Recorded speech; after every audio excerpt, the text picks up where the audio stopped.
काय रे मला सांगा, शोधून सगळं सापडतं का?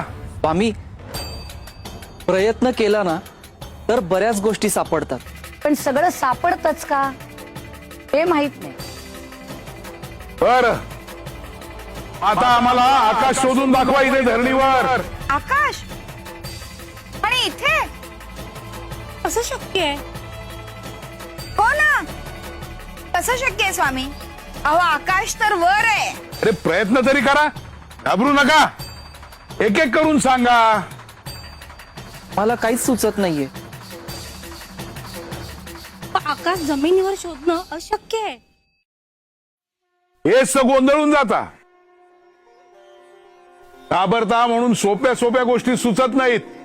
मन घाबरतं तेव्हा बुद्धीचे दरवाजे बंद होतात. भीती माणसाला अडवते तर विचार त्याला मार्ग दाखवतो.